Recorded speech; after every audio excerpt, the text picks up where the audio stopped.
Dame un segundito.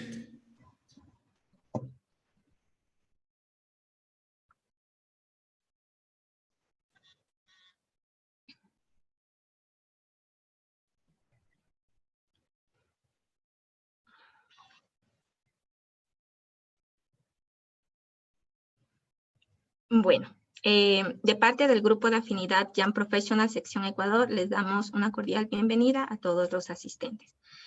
Este es el primer café científico de una serie de eventos que se realizará durante lo que resta del 2021. La temática de este primer café científico es inteligencia artificial y visión por computador aplicado a drones en Ecuador. Bueno, la finalidad de este evento es abrir un espacio que apunta a construir una cultura científica con los miembros y voluntarios IEEE. A continuación les voy a dar paso a Karina y a Steven, quienes serán los moderadores de este evento y quienes les indicarán cuál será la dinámica de este café científico. Nuevamente les doy la cordial bienvenida a todos ustedes.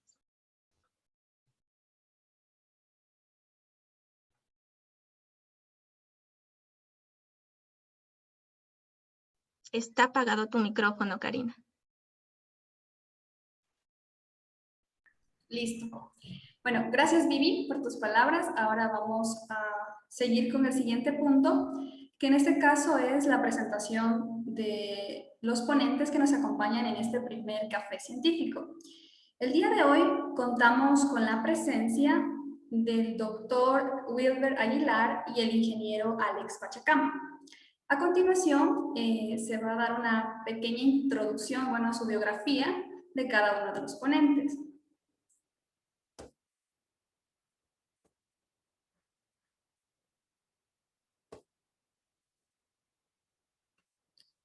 Bueno, vamos a iniciar con el PhD Wilber Aguilar. Él es profesor, investigador de la Universidad de las Fuerzas Armadas, ESPE. Es director de proyectos en el Centro de Investigación de Aplicaciones Militares, CIAM-CITE. También es miembro del Consejo Científico de la revista de Ciencia y Tecnología Ingenious y reviewer de revistas de alto impacto, como Robotics and Autonomous System y Manufacturing Science en Technology de Holanda.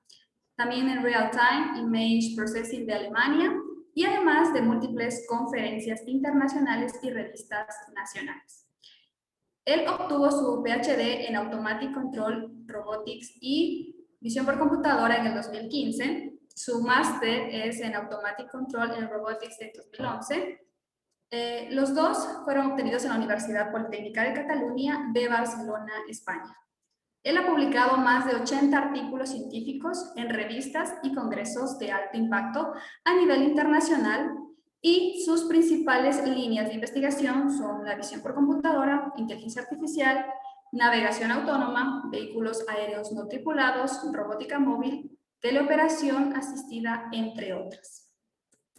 También en la tarde de hoy contamos con el ingeniero Alex Pachacama. Él es capitán técnico de aviación e ingeniero electrónico. Actualmente es jefe del Departamento de Tecnología e Ingeniería en Electrónica de Control e Instrumentación. Él nació en Quito el 24 de noviembre de 1987 y estudió Ingeniería en Electrónica en Automatización y Control en la Universidad de las Fuerzas Armadas.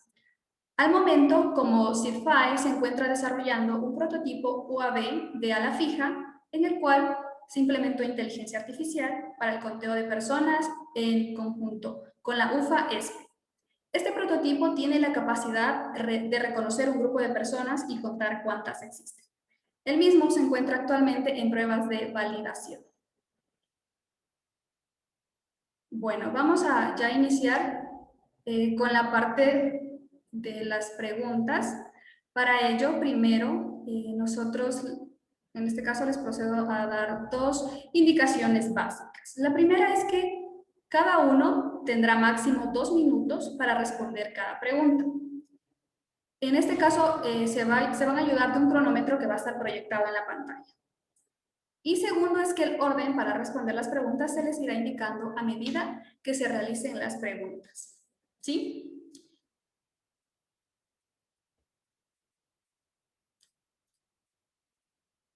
Bueno, vamos a iniciar en esta primera ronda de preguntas con el PhD Wilber.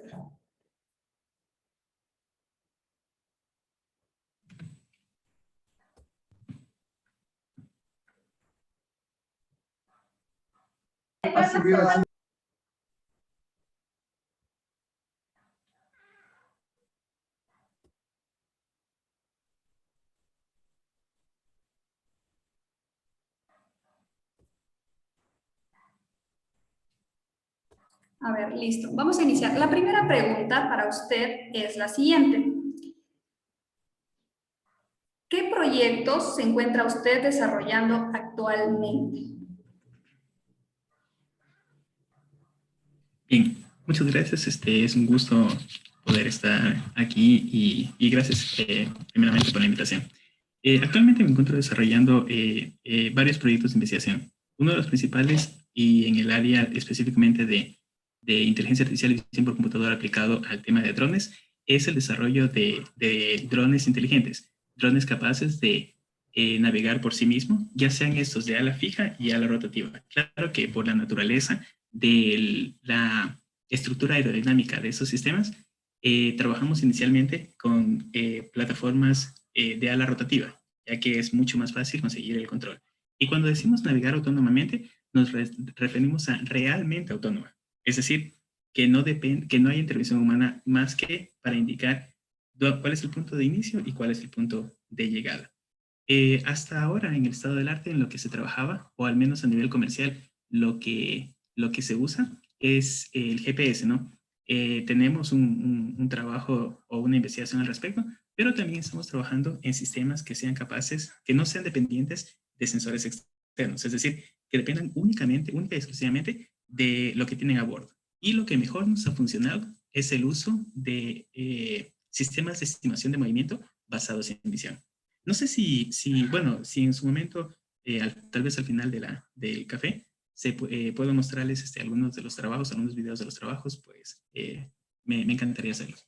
Adicionalmente, también estamos en conjunto con CIFAE desarrollando una estructura menos ortodoxa, que aproveche las características tanto de los UAV de ala fija como de los UAV de ala rotativa. A este tipo de estructuras se les conoce como VTOL, porque son estructuras capaces de despegar y aterrizar de forma vertical, pero tienen el resto de características de las aeronaves de ala fija. Finalmente, también desarrollamos sistemas basados en visión de soporte de la teleoperación para que faciliten la navegación de los sistemas únicamente utilizando gestos intuitivos. Perfecto, muchas gracias por su respuesta.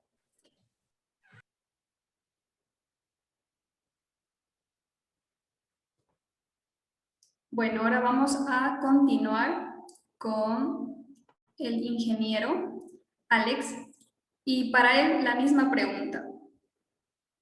¿Qué proyecto se encuentra usted desarrollando actualmente? Buenas tardes con todos. De igual manera, es un gusto para mí poder participar en este café científico y agradezco mucho a la IEEE y a todos los integrantes que me invitaron. Bueno, al momento, nosotros como Centro de Investigación y Desarrollo de la Fuerza Aérea Ecuatoriana estamos trabajando en un prototipo de ala fija. Este prototipo es un ave táctico que nos sirve para poder identificar la cantidad de personas que existen dentro de un sector. Utilizamos asimismo un algoritmo de reconocimiento basado en lo que es en la inteligencia y la visión artificial. Entonces, este prototipo se encuentra en momento en validación. Hemos hecho pruebas a 200, 100, 300 metros de altura y hemos tenido buenos resultados. Lo único que sí estamos enmarcados en el ángulo en el cual debe estar esta cámara, que debe tener una resolución aproximada de unos 20 megapíxeles para poder identificar la cantidad de personas que existen. Este prototipo igual, justo con el doctor Wilber, hemos estado trabajando también en el prototipo de tipo VTOL, que como lo mencionó, es un prototipo que trabaja en movimiento tanto vertical como horizontal. Esos son los proyectos que al momento estamos contando. Asimismo, también estamos trabajando en un prototipo de un ala volante Que en cambio la misión de este prototipo, en cambio, es poder desplazarse de un lugar a otro y poder arrojar una carga útil, ya sea algún tipo de munición. Eso es lo que al momento estamos contando. Sin embargo, en lo que es cuestión de inteligencia artificial, es el UAV que más cercano está al requerimiento, es justamente el UAV táctico Colibrí, que es el de ala fija. Eso sería lo que al momento estamos trabajando como Centro de Investigación y Desarrollo de la Fuerza Aérea Ecuatoriana. Listo. Muchas gracias, ingeniero Alex. Bueno, procederemos a la siguiente pregunta.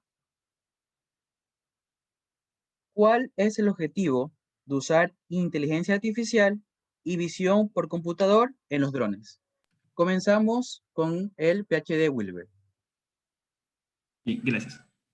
Bien, bueno, efectivamente los sistemas o para dotar de inteligencia a los sistemas, a los drones, ya sean esos de ala fija o de ala rotativa, evidentemente dos de las herramientas más útiles son los algoritmos de computer vision, de visión por computador, y los algoritmos de inteligencia artificial que están íntimamente relacionados.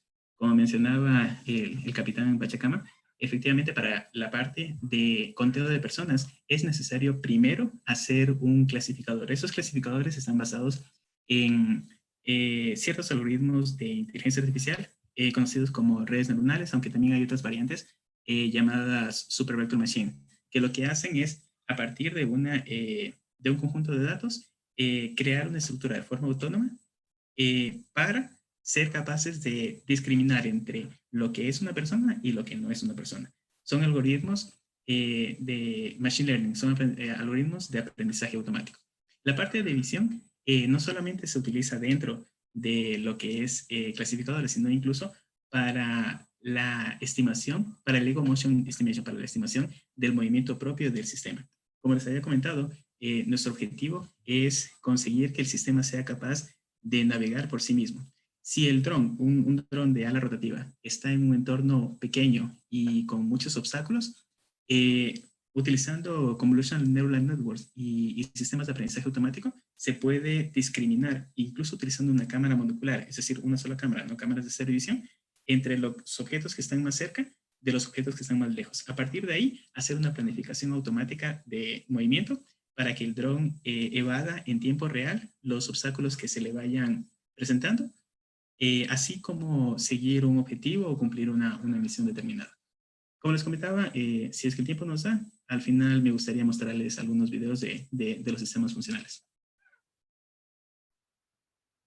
Muchas gracias, doctor Wilber. Muy interesante su respuesta. Sería la misma pregunta para el ingeniero Alex. ¿Cuál es el objetivo de usar inteligencia artificial y visión por computadora en los drones? Bueno, igual retomando lo que mencionaba acá el doctor Wilber, justamente nosotros nos demarcamos en la parte de seguridad a nivel nacional.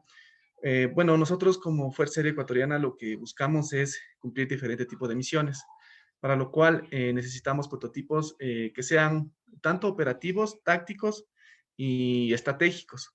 Dentro de estos prototipos, lo que se busca es mantener un mayor alcance y evitar y prevenir lo que posiblemente podamos nosotros no ver a nuestro alcance, poder ver por medio de un dron. Justamente ese es el objetivo principal de nosotros como Fuerza Aérea. Identificar y mantener protegido lo que es el espacio aéreo, y la inteligencia artificial es un gran aporte, ya que con inteligencia artificial podemos discriminar, como mencionaba justamente a través de redes neuronales, discriminar entre un blanco y otro y poder identificar el enemigo o cantidad de personas que se encuentran en un solo lugar. Entonces, justamente ese es el objetivo principal de nuestros prototipos, y de los cuales necesitamos, como les mencionaba, diferente tipo, ya que existen áreas que pueden ser cubiertas por medio de un dron táctico, que es justamente el UAV Colibrí. Sin embargo, a futuro se plantea llegar a un alcance de 100 kilómetros.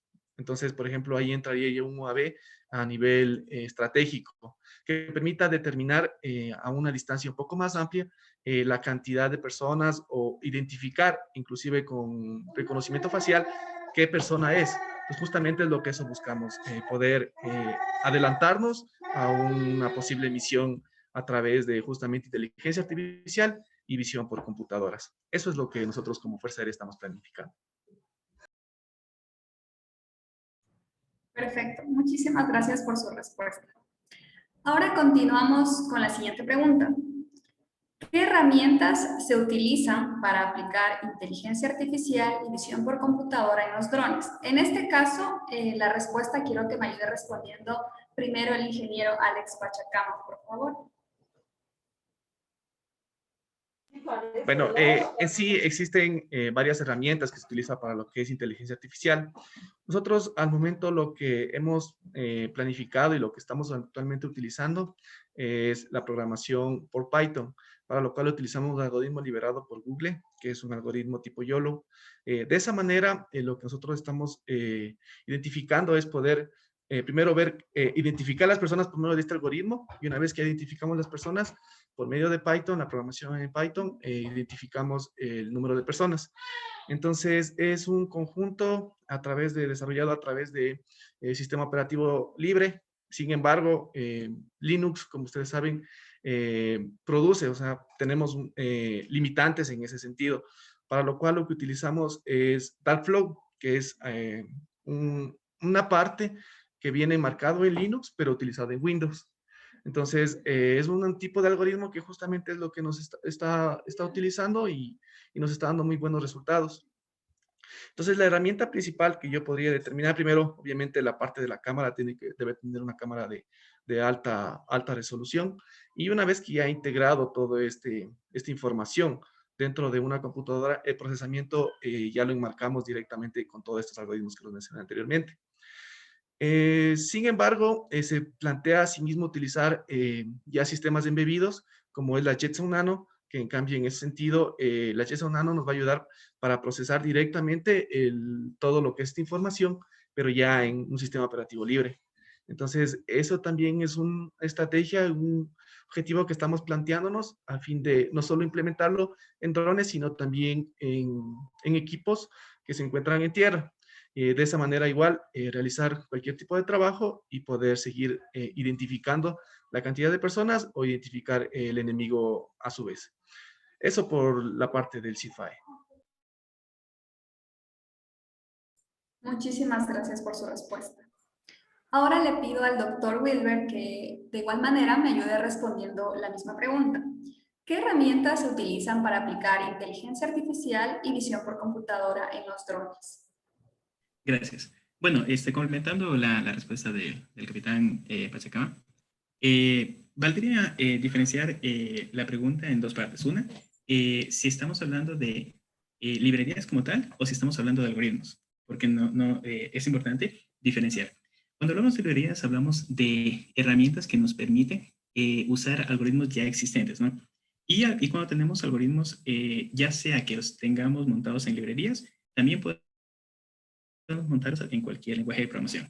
A nivel de lenguajes de programación, de los más usados son Python y C. Hay muchísima documentación previamente existente. A nivel del sistema operativo, dependiendo de en dónde se vaya a hacer el procesamiento, bueno, tendríamos que elegirlo. Por ejemplo, si se quiere hacer a nivel embebido, Jetson, las Jetson, desde la Jetson TX1, TX2 y actualmente la Jetson Nano, son procesadores que más que ser procesadores son tarjetas de videos con un procesador. ¿En qué ayuda esto? En que ya hay operaciones matemáticas previamente realizadas dentro de la parte gráfica de estas tarjetas. A nivel de librerías, tenemos TensorFlow. Si es que tenemos suficiente capacidad de procesamiento, tenemos TensorFlow, tenemos YOLO, tenemos, bueno, todo lo que encierra a Deep Learning, ¿no? A las herramientas para uso de Deep Learning. Pero también, si es que no tenemos suficiente capacidad de procesamiento o queremos trabajar en lo que es estimación de movimiento, podemos tranquilamente trabajar con OpenCV. Dentro de OpenCV tenemos montados muchos algoritmos, SURF, SIF, ORB, etcétera, que nos permiten detectar puntos de interés específicos con un coste computacional sumamente bajo. A partir de ello, trabajar en la estimación de la estructura de movimiento. ¿Sí? Ahora, Como les había dicho, depende de la capacidad de procesamiento que se tenga. Si no se tiene mucha capacidad de procesamiento, mi recomendación es trabajar con OpenCV. Si tenemos suficiente capacidad de procesamiento, podemos trabajar con herramientas más potentes como YOLO, como TensorFlow, etc. Muchas gracias, doctor. Interesante su respuesta. Avanzamos con la siguiente pregunta. ¿Cuáles son los principales campos de aplicación de los drones? Comenzaría el ingeniero Alex Pachacán. Bueno, dentro de las aplicaciones que actualmente se encuentran utilizando en la parte de seguridad, obviamente nosotros como Fuerzas Armadas utilizamos exclusivamente para lo que es seguridad, tanto interna como externa. La utilizamos en minería ilegal, seguridad hidrocarburífera. Lo utilizamos también en verificar que dentro de la tubería, de la refinería, no exista personas que estén realizando daños a esa tubería. Asimismo, lo utilizamos en cierto punto cuando existe tipo de manifestaciones y nos ha servido bastante lo que es actualmente para lo que es el distanciamiento social debido a la pandemia. Justamente nació el requerimiento también a partir de esta circunstancia que estamos pasando a nivel mundial.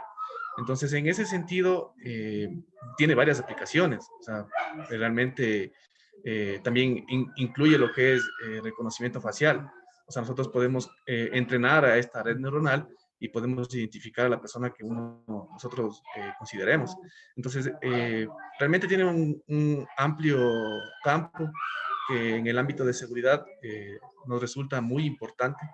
Sin embargo, también podemos mencionar que en la parte de salud ha servido bastante para identificar, por ejemplo, en las playas, que no exista el distanciamiento adecuado para evitar el contagio, que actualmente es lo que está pasando a nivel mundial.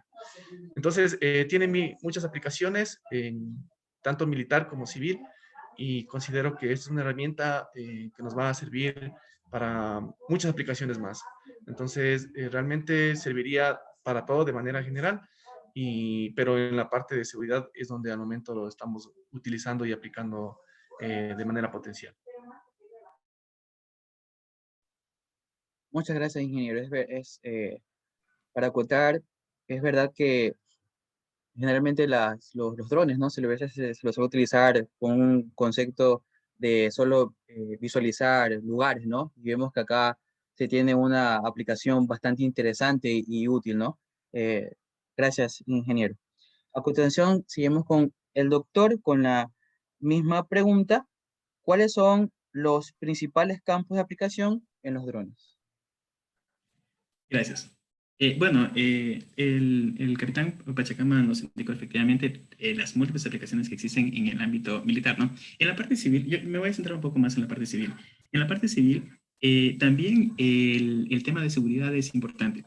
Actualmente lo que se utiliza, ya sea para vigilar un entorno determinado, es decir, ya sea una empresa, ya sea una casa bastante grande, o incluso para los fotorradares. O sea, para reemplazar a los otros radares, todos trabajan con cámaras fijas. Generalmente los sistemas de seguridad y el ECO 911 trabajan con cámaras fijas. El poder convertir esas cámaras fijas en cámaras móviles nos da mucha más flexibilidad. Y si a eso le aumentamos o le añadimos sistemas que sean capaces de navegar por sí mismos, evidentemente las aplicaciones se multiplican. ¿A qué me refiero? Mientras que en una camaronera, por ejemplo, se necesita muchísimas cámaras para poder cubrir toda la extensión del área, el utilizar un mínimo número de drones tipo constelaciones y que estén automáticamente haciendo rondas, que además no siempre sigan la misma ruta, evidentemente permitiría cubrir áreas mucho más extensas. Básicamente los drones son una extensión de lo que un ser humano posee a nivel de percepción. Adicionalmente, otra aplicación es en el campo petrolífico. Generalmente suelen haber problemas de ruptura de oleoductos. Lo que tiene que ver con la revisión de tuberías, la revisión también de cableado, la revisión de extensas, de sistemas que sean muy extensos, pueden ser reemplazados con el uso de drones. Finalmente, lo que es búsqueda, rescate e ingreso a zonas peligrosas puede ser reemplazado con el uso de drones que sean capaces de navegar por esos entornos complejos. Ya hace poco, hace unos 4 o 5 años, hubo el primer caso de una persona rescatada en Canadá utilizando un dron con una cámara térmica. Evidentemente es mucho más fácil desde la perspectiva del dron y utilizando cámaras basadas en la temperatura para encontrar a una persona, bueno, una persona perdida. Muchísimas gracias por su respuesta, doctor. A continuación tenemos la siguiente pregunta. ¿Qué potenciales riesgos tienen los drones? En este caso quiero que me ayude el doctor Wilber respondiendo a la pregunta. Gracias.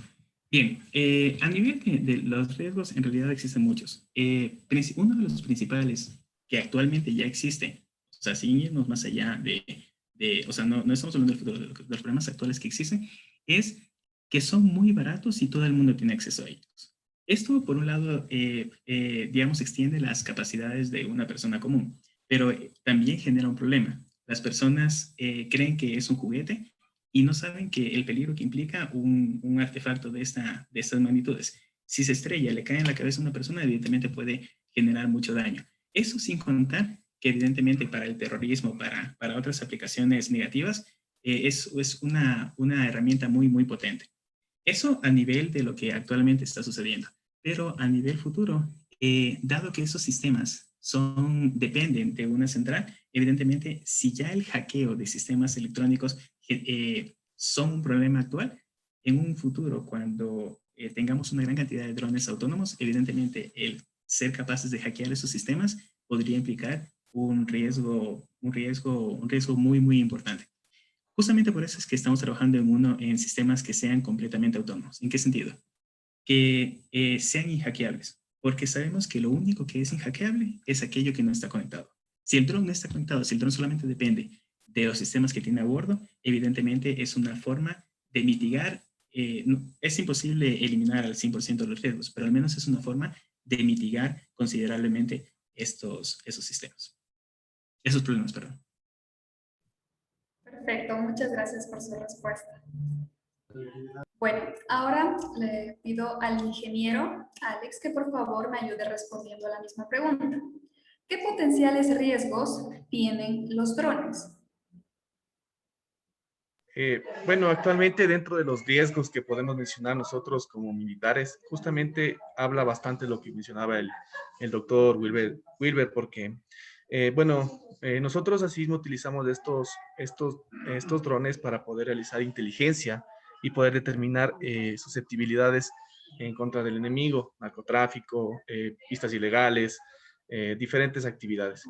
Sin embargo, asimismo, este tipo de drones, al que puede ser adquirido por cualquier persona, se convierte en un peligro, ya que inclusive en una pista aérea, si un dron se acerca, puede ocasionar un accidente en una aeronave, lastimando algún motor.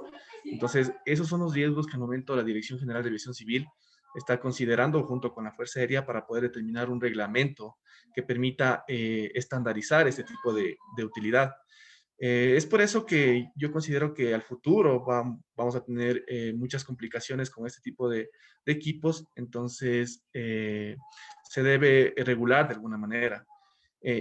Por el lado militar, lo que estamos tratando de buscar es justamente establecer dentro de las bases aéreas un prototipo de inhibidor de drones, es decir, que trabajen a la misma frecuencia y que de esa manera se pueda evitar que estos drones obtengan información que es secreta hasta cierto punto.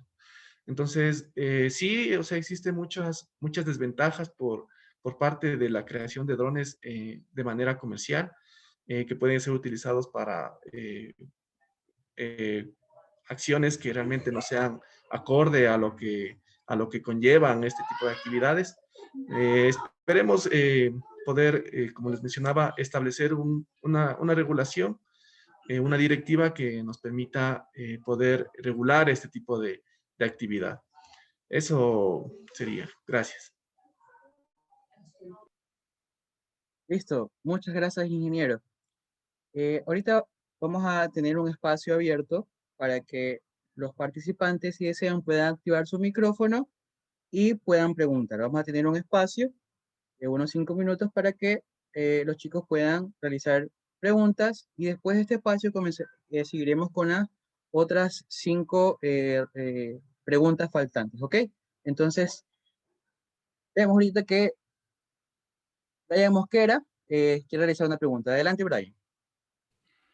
¿Cómo están? Buenas tardes. Primero felicitándoles por la exposición a ambos. Y bueno, mi pregunta más radica en lo que se refiere al control autónomo de los UAVs que ustedes mencionan. Quisiera saber qué piloto automático utilizan para realizar esto, o si tienen algún protocolo específico y cómo planean hacer lo que habían comentado de inclusive implementarla en la Jetson Nano. Y eso sería todo. Gracias.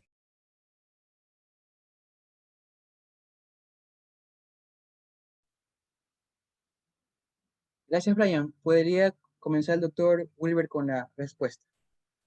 Listo. Bien, gracias por la pregunta. A nivel de controladores, o sea, de autopilotos, evidentemente lo que más se usa hoy en día es Pixho o NASA Pixho de la empresa 3D Robotics, que si no me equivoco fue absorbida luego por DJI.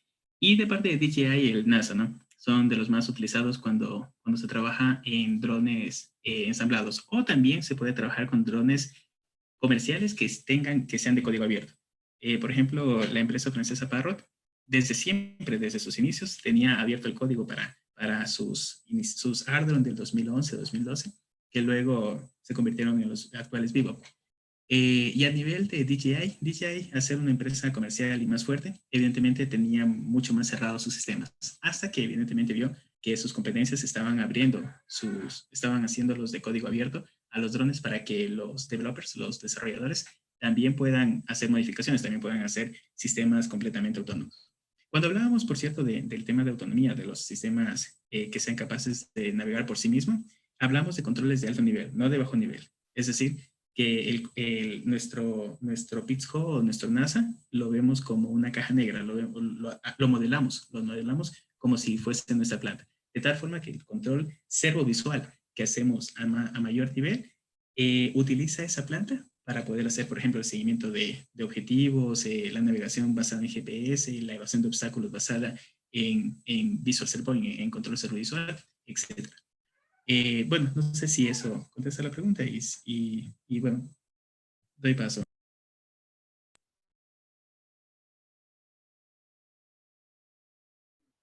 Muchas gracias, doctor. A continuación, el ingeniero Alex también podría aportar con una respuesta. Bueno, aportando igual a lo que mencionó el doctor Wilber, igual, nosotros estamos utilizando justamente el Peace para el UAV táctico que estamos desarrollando.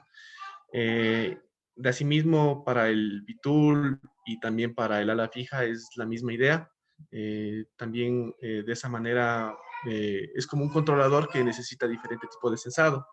Entonces, a los sensores están tanto el tubo pitot, se encuentra el sensor de GPS, sensores que nos permitan poder realizar esta autonomía como vehículos aéreos no tripulados.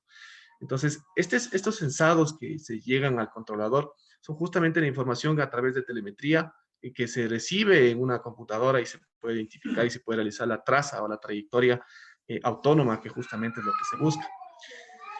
En lo que es cuestión a la Jetson Nano, como justo mencionaba igual el doctor, es un sistema embebido, sí, que actualmente, como indica, es más una tarjeta gráfica con un procesador que viceversa. Entonces, esa tarjeta, la particularidad es justamente el tamaño que menciona, o sea, es un tamaño realmente pequeño y el potencial es increíble, o sea, podemos llegar a identificar una cámara a una persona con una buena base de datos. Entonces, la idea es implementarlo, si no es en el UAV, poder implementarlo en un dron que, bueno, no solo se lo conoce dron a nivel aéreo, sino también terrestre. Entonces, que sea autónomo y pueda seguir a un blanco, que justamente es lo que se está buscando. Entonces, con la Jetson Nano igual se trabajaría justamente en un sistema operativo propio de la Jetson, que es más a la parte de Linux, y se utilizaría todos los diferentes algoritmos que se tienen como TensorFlow, que es justamente lo que mencionaba. Entonces, ese es el objetivo. No sé si con eso le contesté la pregunta. Muchas gracias, ingeniero. ¿Alguien más tiene una pregunta?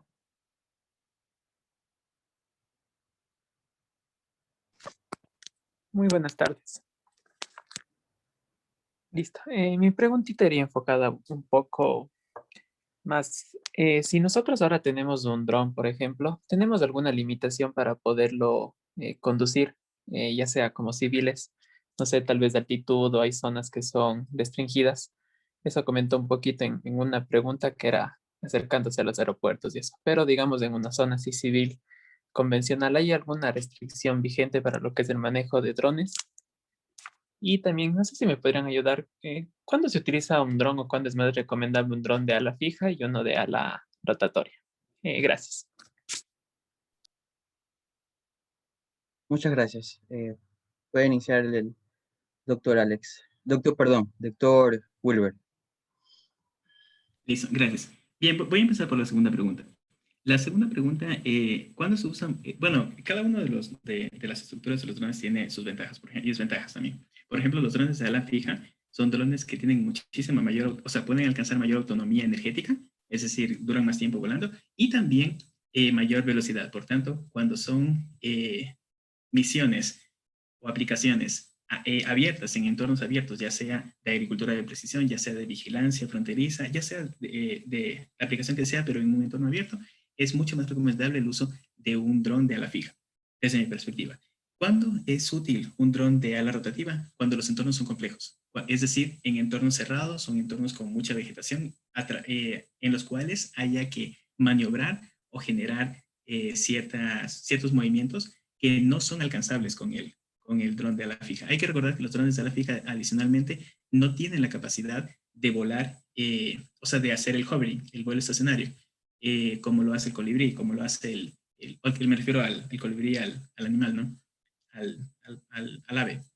Mientras que los drones de ala rotativa, sí, en el momento en el que uno suelta un dron, este dron se queda en esa posición, al menos los que mejor control tienen, ¿no? Pero evidentemente la desventaja de los drones de ala rotativa es que su velocidad, justamente por la aerodinámica del sistema, es menor y también no gasta mucha más energía. Pero si se necesita hacer vuelos en todas las direcciones, ya sea para ingresar por una ventana, ya sea para pasar por debajo de la rama de un árbol, ya sea para retroceder por la razón que sea, evidentemente el uso de un dron de ala rotativa es más eficiente para ese tipo de aplicaciones. Muchas gracias, doctor. A continuación, podrías seguir el ingeniero Alex. Bueno, primero contestando a la primera parte de tu pregunta, claro, al momento justamente esa es la deficiencia que tenemos en no tener una directiva, un documento que nos diga en qué lugares se puede utilizar un dron civil, se podría decir, y en qué lugares no. Eso sería por un lado, o sea, realmente ahorita no existe una regulación y se puede utilizar fuera de las pistas, fuera de los aeropuertos, en cualquier lugar, porque en los aeropuertos existe justamente esa limitante. En la parte del el uso de entre un ala fija y un ala rotatoria, bueno, el ala fija nosotros nos ha servido bastante para llegar a mayor alcance. Justamente nuestro dron que utilizamos es un dron de ala fija e inclusive un prototipo que tenemos es un UAV con alimentación solar, que la idea es llegar a mayor alcance inclusive para tener mayor autonomía porque el consumo de las baterías es limitado. Eso obviamente es la parte más limitante del UAV a la rotatoria, porque en cambio con un dron a la rotatoria, al tener 4, 6, 8 motores brushless, obviamente consume mayor energía. Entonces, eso va a limitar a llegar a mayor alcance, así tengas autonomía por el consumo propio de lo que son estos motores.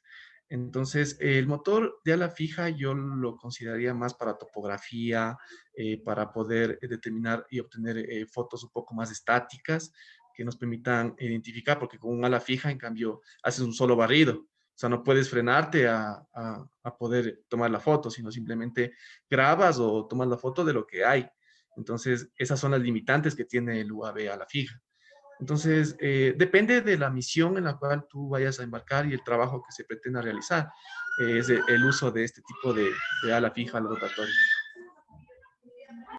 Perfecto, muchísimas gracias por las respuestas. Bueno, ahora vamos a continuar con las preguntas que tenemos establecidas nosotros. La siguiente pregunta es para el doctor Wilber. ¿Existen distribuidores autorizados de drones en el país? Sí hay distribuidores autorizados, no obstante, no son los únicos. O sea, por ejemplo, me parece que la empresa Hobby Store o algo así se llama, es uno de los importadores de DJI, de los drones de DJI, pero no son los únicos. O sea, no hay una exclusividad de importación. De hecho, cualquier persona que tenga los permisos de aduanas y de importación puede traer, ya sea un comerciante pequeño o sea una empresa grande como las dedicadas a la distribución de equipos electrónicos, de equipos de computación, etc. Listo, muchas gracias por la respuesta. De igual manera, le pido al ingeniero Alex que me ayude respondiendo la misma pregunta. ¿Existen distribuidores autorizados de drones en el país?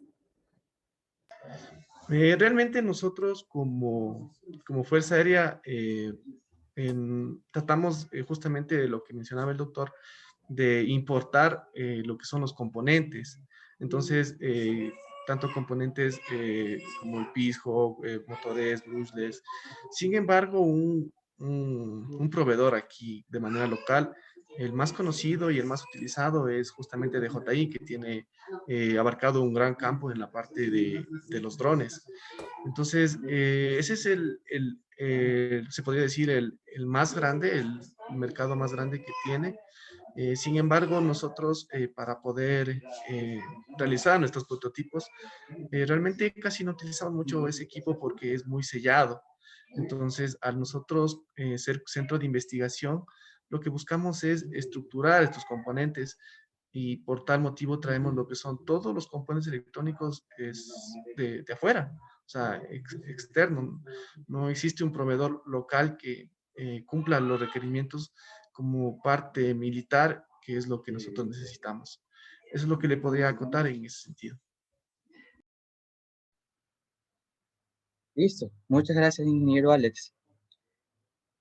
La siguiente pregunta es la siguiente. Bueno, valga la redundancia. Acorde a su opinión, ¿cómo se podría regular el uso de los drones? Esta pregunta quisiera que me ayude el ingeniero Alex, por favor. Bueno, nosotros para poder identificar y poder regular este tipo de tecnología, lo que primero se debería considerar son los puntos estratégicos a nivel nacional. Es decir, por ejemplo, en el área militar, en el ámbito militar, perdón, las bases aéreas, las bases militares son puntos estratégicos en los cuales nosotros tratamos de mantener la mayor seguridad posible. Otros lugares estratégicos, por ejemplo, pueden ser, ya vámonos un poco a la parte civil, ya lo que viene a ser los diferentes campos a nivel nacional, por ejemplo, lo que son hidrocarburos, no sé, tal vez petroleras, tal vez lugares donde exista bastante información propia de nuestro país. Yo consideraría que, o sea, deberíamos primero identificar los puntos estratégicos y con esos puntos estratégicos podríamos definir cuáles son las limitantes que tenemos.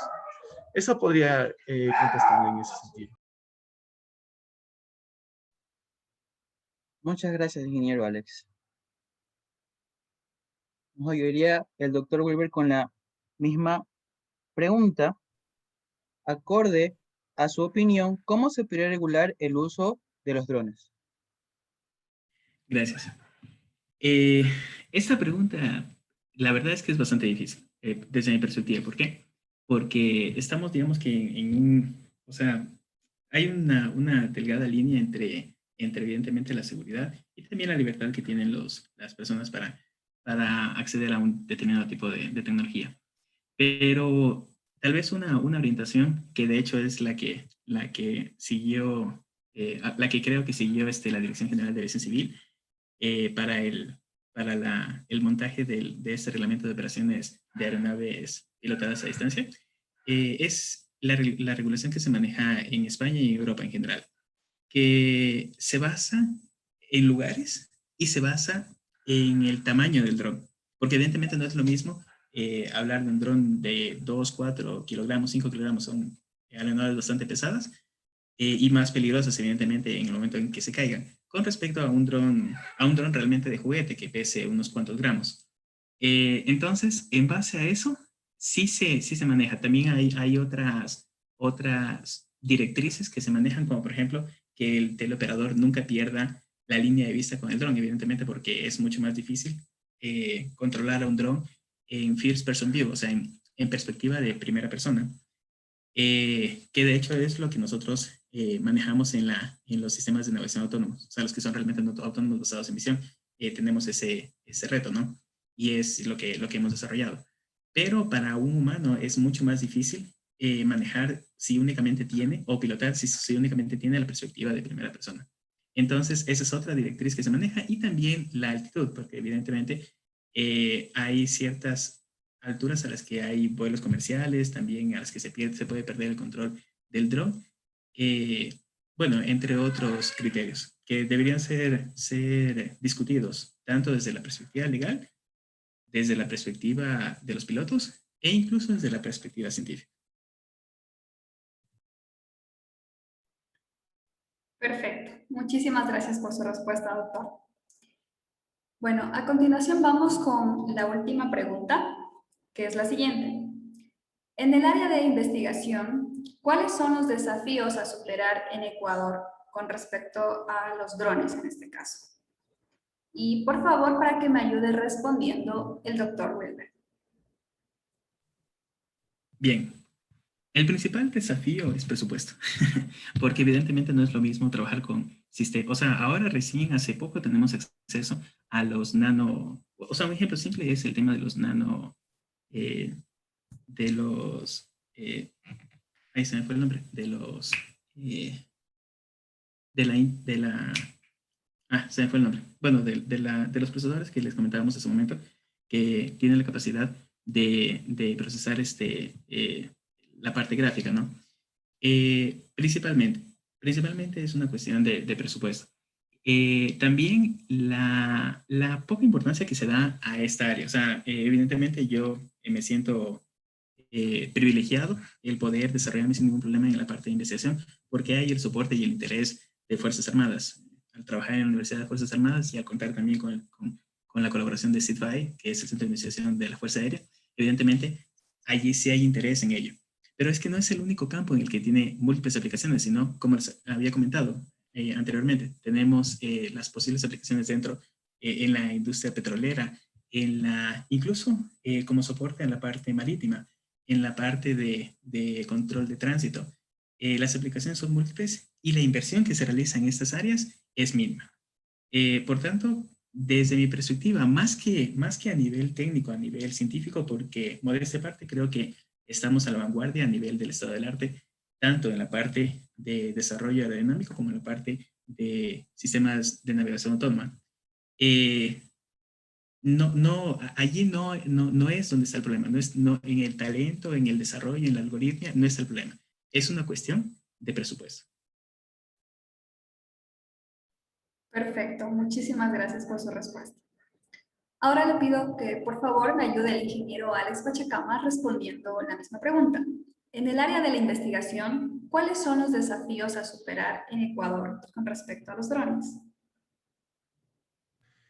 Bueno, en ese sentido yo comparto al 100% justamente lo que mencionaba el doctor Wilber, el presupuesto. La investigación abarca mucha inversión, entonces a nosotros tener el presupuesto recortado lo que nos toca es buscar alianzas. Entonces, la Universidad de las Fuerzas Armadas, ESPE, es la cuna de la alianza, porque es ahí donde realmente se realiza todo lo que es la investigación y todo lo que es la formación académica. Y justamente es en donde tanto los docentes, los estudiantes, se unen a la parte de la investigación, tanto el CICTE, CIAM, el CIDFAE, con la parte civil. Entonces, esa combinación es lo que nos ha mantenido y nos ha ayudado a poder realizar este tipo de investigación porque es muy cara. O sea, realmente es muy costoso este tipo de investigación. Entonces, en estas alianzas es justamente lo que estamos trabajando con el doctor Wilber y buscando la alternativa para poder hacer investigación a bajo costo. Y ese es justamente, se podría decir, el problema principal que tenemos como país, el bajo presupuesto que manejamos. A nivel mundial, otros países como Estados Unidos manejan un presupuesto de millones de dólares para este tipo de investigación. Nosotros, en cambio, manejamos a lo que nosotros se logra obtener a través de alianzas. Entonces, ese es el reto principal como país que nosotros debemos manejar. Buscar alianzas ahora no solo internas, sino sería buscar alianzas a nivel mundial para poder gestionar estos recursos y poder incrementar mayor la investigación en este campo. Eso es lo que se podría acotar de mi parte. Muchas gracias, ingeniero Alex.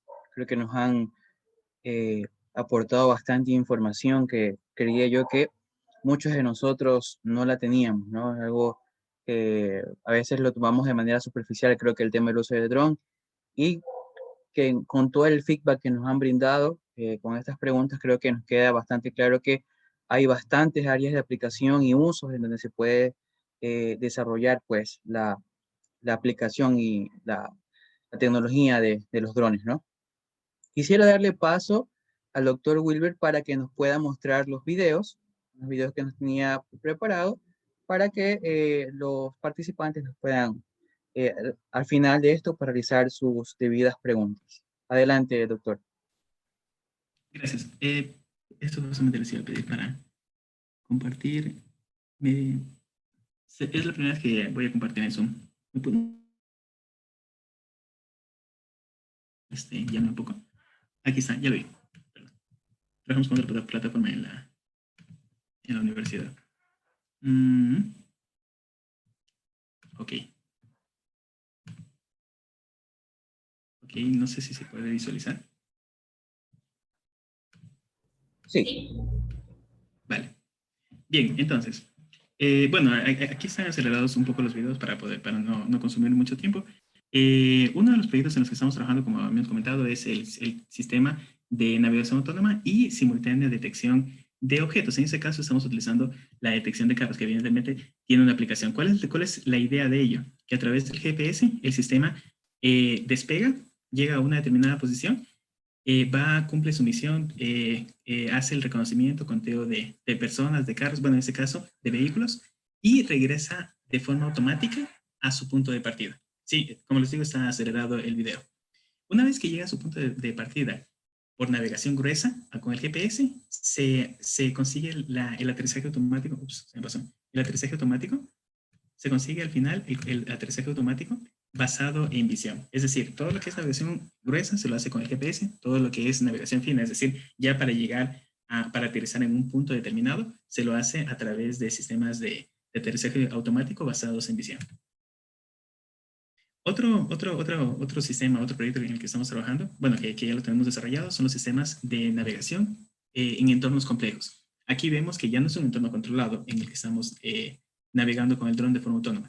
Se hace el seguimiento de una persona y simultáneamente se evaden los obstáculos. Como vemos, a pesar de que la persona corre, e incluso en este momento el dron lo pierde de vista, pero al saber por dónde lo perdió, puede hacer el tracking, el seguimiento para no perderlo de vista.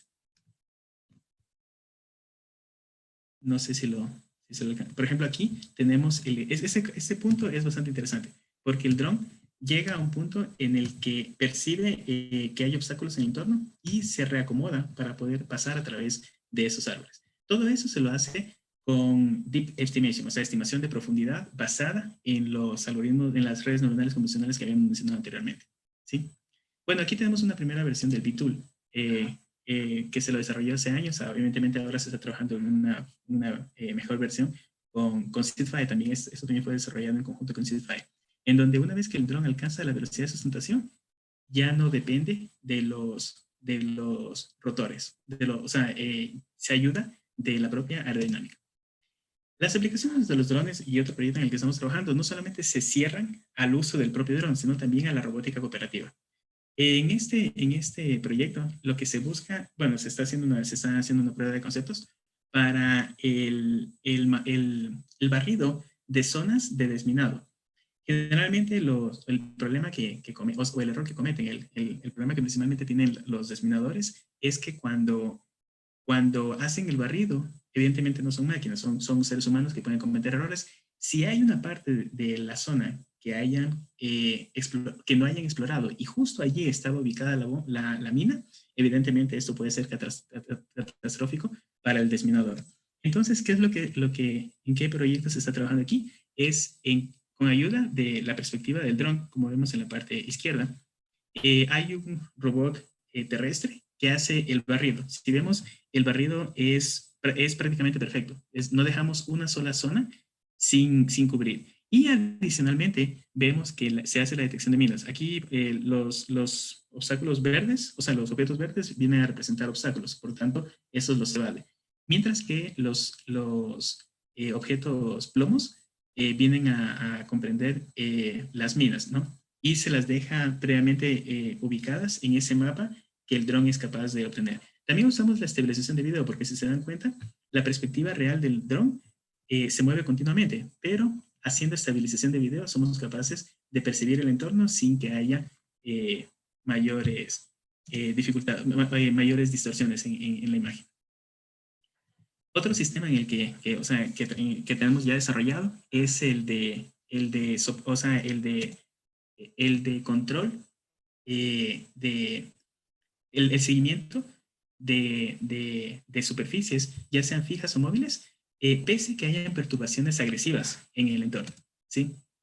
Por ejemplo, en este caso, la perturbación soy yo mismo. Aunque me lo llevo a un momento, tal vez este sea la mejor explicación o el mejor momento en el que se puede observar que, a pesar de que me lo llevo al dron hacia un lado, o sea, lo estoy moviendo literalmente hacia un lado, pierde evidentemente pierde de vista al objeto que está siguiendo. Pero como hacemos una estimación de movimiento visual, o sea, estamos estimando todo el movimiento que se realiza a partir de las imágenes, evidentemente el dron sabe cuál es el movimiento que se realiza. Y en el momento en el que lo suelto, regresa a su posición original. Todo esto es de forma autónoma. El dron no le está manejando nadie, simplemente nuestro sistema de seguimiento autónomo, de seguimiento cero visual. Aquí, bueno, aquí es lo que el dron observa. Lo que hacemos es, a través de puntos de interés, percibimos un entorno y, evidentemente, aunque lo movamos, sabemos frame a frame cuál ha sido el movimiento que se generó. Ahora, ¿para qué usamos esto? Para el aterrizaje automático. En este caso, por ejemplo, lo que tenemos es la plataforma terrestre, la manejamos nosotros, o sea, un humano. Y lo que interesa es despistarlo el dron. El dron es autónomo. Pero como el sistema es tan robusto, no nos pierde de vista. Por ejemplo, en este caso intentamos hacerle una finta, pero el dron no nos pierde de vista. Cuando ya el movimiento es estable, el dron aterriza automáticamente sobre la plataforma en movimiento. Y esto lo extrapolamos hacia un vehículo. O sea, ya lo probamos no como una plataforma terrestre, sino, como vemos en este video, ya lo hacemos sobre un vehículo. Es decir, podemos aterrizar sobre cualquier superficie en movimiento, sea un barco, sea un vehículo, como vemos, un vehículo de full escala, como vemos en el video. Otro sistema que también tenemos bastante desarrollado es el de evasión de ataques. Es decir, en este momento lo que hacemos es, a partir de puntos... Aquí, por ejemplo, no utilizamos algoritmos de aprendizaje automático, sino utilizamos... lo hacemos con bajo costo computacional. Únicamente a partir de imágenes, o sea, de puntos de interés, nos quedamos con esa imagen. Y cuando esos puntos de interés se acercan al dron, ¿cómo nos damos cuenta de eso? Cuando esos puntos de interés se mueven demasiado rápido. Entonces, cuando intentamos atracarlo, el dron se aleja. E incluso lo probamos por ejemplo, aquí no es que estamos haciendo, en este caso, no es que estamos haciendo la detección de rostro, sino a partir de los puntos de interés del rostro, sin hacer un clasificador, o sea, sin hacer una etapa previa de aprendizaje, sino sobre la marcha, aquellas regiones de la imagen que se mueven demasiado rápido, lo cual lo notamos a partir de los puntos de interés, lo consideramos como un objeto peligroso y nos alejamos del mismo, ¿sí?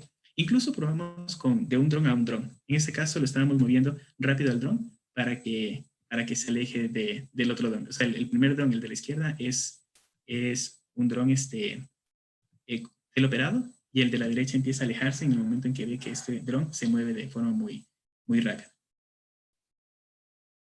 Finalmente, los sistemas, el sistema anterior de seguimiento y evasión de obstáculos lo mejoramos. ¿Cómo lo mejoramos? Resolviendo el problema dentro del estado del arte de la búsqueda, o sea, del juego de las escondidas. Es decir, a pesar de que una persona se esconde detrás de un pilar o de un obstáculo, sabemos por dónde se metió y hacemos el seguimiento automático. Aquí podemos ver con más facilidad, de hecho, qué es lo que está viendo el dron. Este mapa de profundidad que tenemos no es obtenido ni con una cámara térmica ni con una cámara de profundidad. Es la misma cámara monocular, pero utilizando convolución del neural network, es decir, un aprendizaje previo para saber qué objetos están más cerca y qué objetos están más lejos, ¿sí? Entonces, en este caso, podemos determinar cuál es el objeto de búsqueda, en este caso, el estudiante que vemos, y a pesar de que haya una segunda persona, no deja de seguirlo.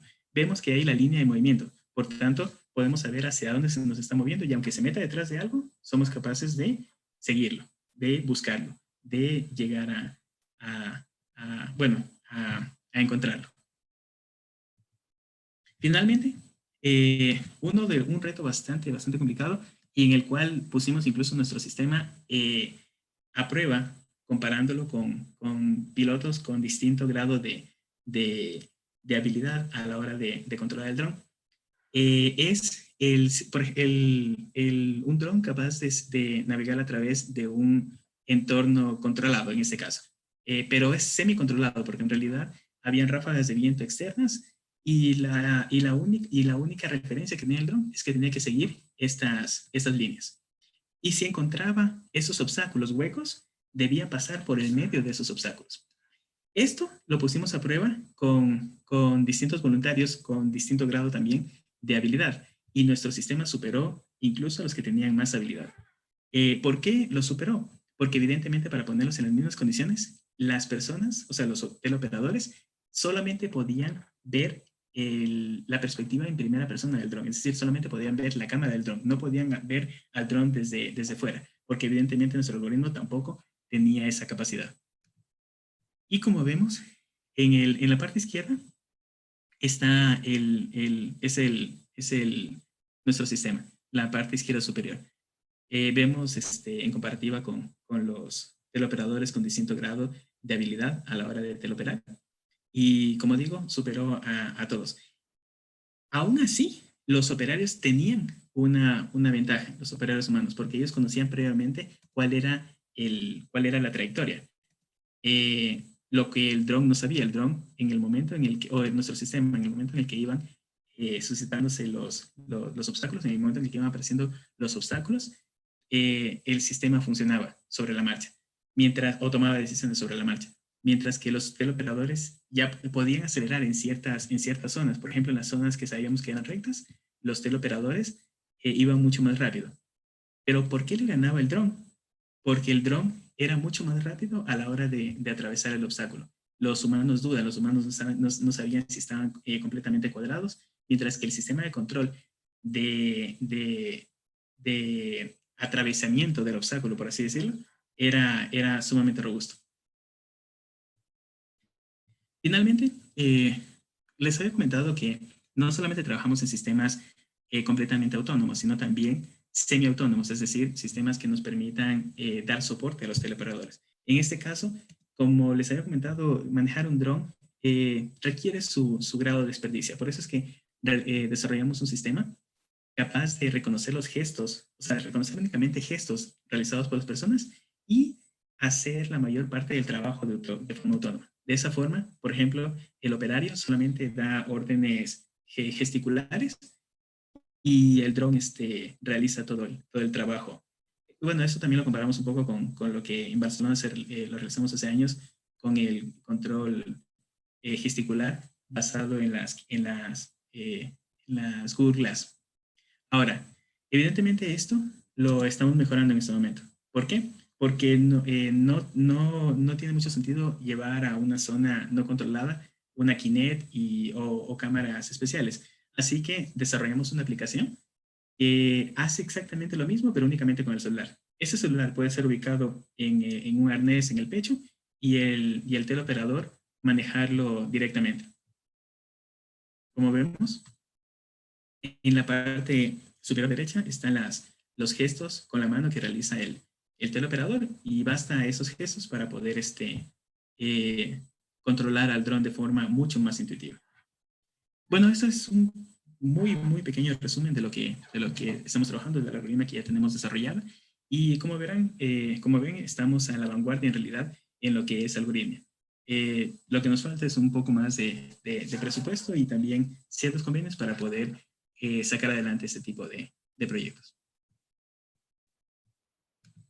Muchas gracias, doctor, por habernos permitido ver estos videos que nos demuestran que sí, como usted mencionaba, la experticia y el talento humano sí existe, lamentablemente no el presupuesto, pero se ve que están investigando bastante y están bastante avanzados, así que qué bueno por nuestro país que estamos todavía ahí. Ahora tenemos un pequeño espacio para los asistentes, si requieren alguna pregunta.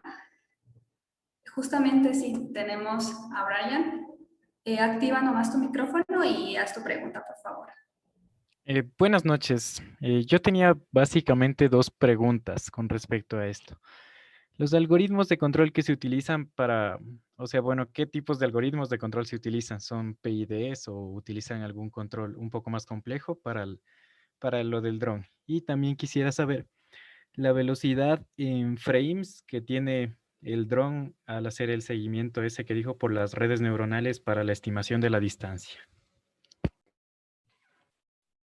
Gracias. Bien, en cuanto al controlador, tenemos algunos distintos controladores, pero todos funcionan con el PID. Es decir, nuestro secreto no está en el controlador, nuestro secreto está en el estimador de movimiento. Es decir, es como si tuviésemos un sensor perfecto y el secreto, como les digo, no está en el controlador, sino en ser capaces de estimar la estructura de movimiento a través de geometría computacional. Bueno, que es una temática dentro o sea, una rama dentro de Computer Vision, que también Computer Vision es una macro área, y a partir de ello se hace el controlador. Ahora, evidentemente, probamos inicialmente con controladores básicos y funcionan, pero siempre se pueden mejorar. Así que controladores adaptativos o controladores de Fuzzy Logic funcionan bastante bien para ciertas aplicaciones. O sea, depende mucho de qué aplicación se quiera utilizar. Para la parte de evasión de obstáculos, por ejemplo, utilizamos un controlador Fuzzy PID, pero funciona también con el PID. Es decir, o sea, perdón que haga hincapié en esto, pero el secreto no está en el controlador. En este caso, el secreto está en la correcta estimación de movimiento basada en visión. Y no sé si había otra pregunta. Sí, justamente. Bueno, gracias por la respuesta primero. La velocidad en frames que tienen. La velocidad, bueno, las cámaras de los drones, al menos con los que trabajamos a nivel de investigación, son de 30 frames por segundo. Pero como estábamos trabajando con la parte de Convolutional Neural Networks, bueno, depende con qué procesador se trabaje. Nosotros trabajamos con una gaming, que evidentemente su tarjeta NVIDIA es de 1060 Ti. Y también trabajamos con algoritmos optimizados. Llegamos hasta 15 frames más o menos por segundo a nivel de la Deep Estimation, o sea, de la estimación de profundidad, lo cual es más que suficiente porque nuestro entorno se actúa. O sea, una cosa es el controlador, que evidentemente eso funciona a 50 Hz, y otra cosa es el refrescamiento del entorno, o sea, el refrescamiento del planificador para poder hacer los movimientos. Ok, muchas gracias por su respuesta. Tal vez alguien más tiene alguna pregunta. Solo tienen que alzar la manito y siéntanse libres de, en este caso, activar su micrófono y hacer la pregunta.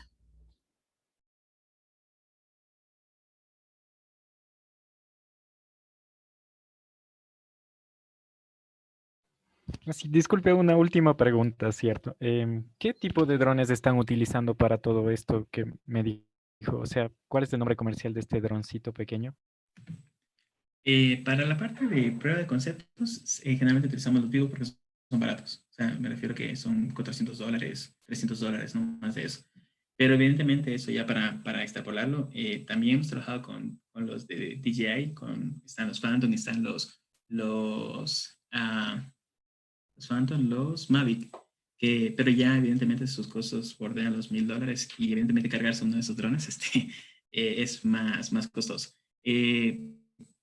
Principalmente trabajamos con los Vivo porque son baratos, son livianos y evidentemente si alguno de esos se estropea es mucho más fácil reparar porque evidentemente cuando se hace investigación, no es que, o sea, si ya sabemos que va a salir algo, en realidad estamos haciendo investigación. En investigación siempre hay fallas, siempre hay errores, siempre hay accidentes. Por tanto, lo hacemos en entornos controlados, pero por muy controlados que estén, existe la posibilidad de estropear una hélice o de dañar una parte de la estructura, que evidentemente es mucho más fácil reemplazar cuando se trata de drones más livianos y más baratos.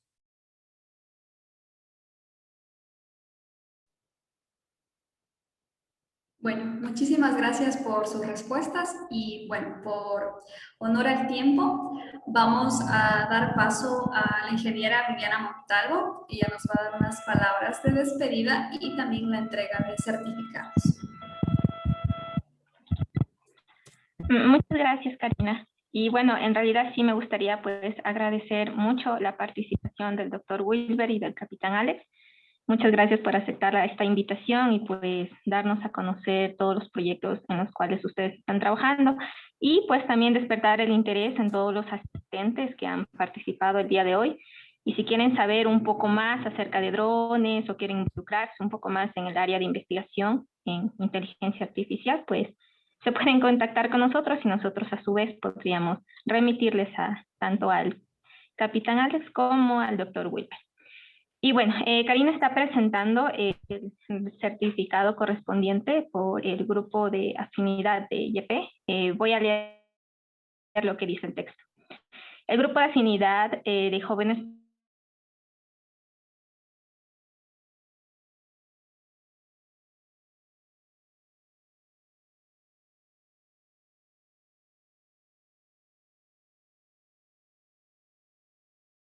en Ecuador, firmada en la ciudad de Guayaquil el 26 de febrero del 2021 por el ingeniero Jimmy González, coordinador del Grupo de Afinidad de Jóvenes Profesionales IEEE Sección Ecuador. La siguiente, por favor.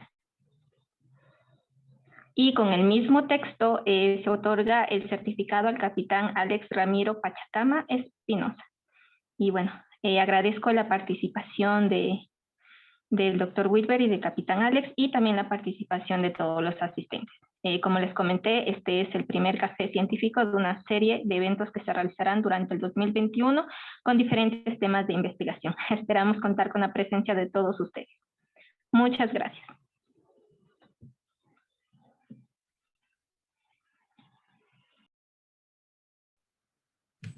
Muchas Bueno, de mi gracias. parte igual les quiero agradecer por considerarme en este café científico y estamos prestos a cualquier inquietud en el Centro de Investigación y Desarrollo de la Fuerza Aérea Ecuatoriana. Muchas gracias.